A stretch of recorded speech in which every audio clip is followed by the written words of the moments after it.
Hey, everybody. Good morning. Roman Polner here, coming to you live, Pillar 6 College Planning. And I want to welcome you to this week's Financial Aid Wednesdays, where we talk about various financial aid topics and we dive deeper to help you, find money to pay for college, make it more affordable, and hopefully see your kids all the way through college without having taken on any debt. And today is September 29th. We're 2 days away from the FAFSA going live and from the financial aid season officially opening up.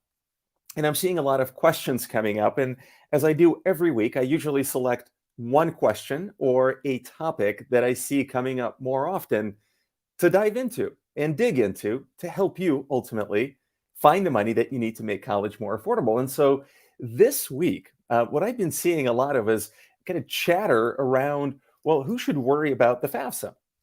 It's obvious that families that are actually applying to college, so the high school senior families, are the ones who are sort of the most pressed for time in figuring out like how to do the FAFSA correctly, because they're the ones applying for financial aid.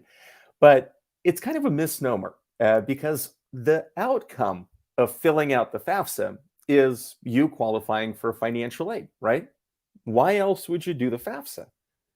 So the FAFSA is the key to unlocking financial aid from the government, from the states, and from colleges. If you need financial aid, you got to do the FAFSA. And so it's common for people to think that, well, good, I'll do that when the time comes, when we're applying for financial aid as high school seniors, or maybe when my student is already in college, when they're freshmen.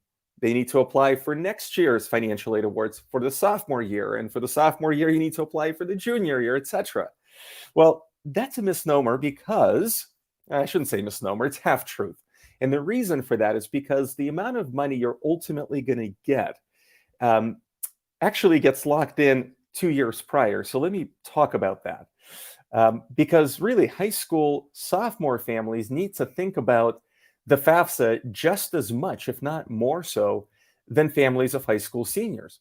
And the reason for that is because the FAFSA is going to look at your income from the sophomore year of high school. That's called your base year.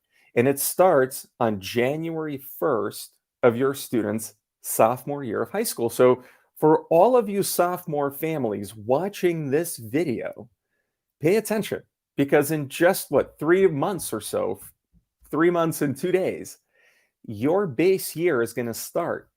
And the income that you register on your tax return is what's going to ultimately show up on the FAFSA. And so there are things that you might be able to do to avoid oversharing or over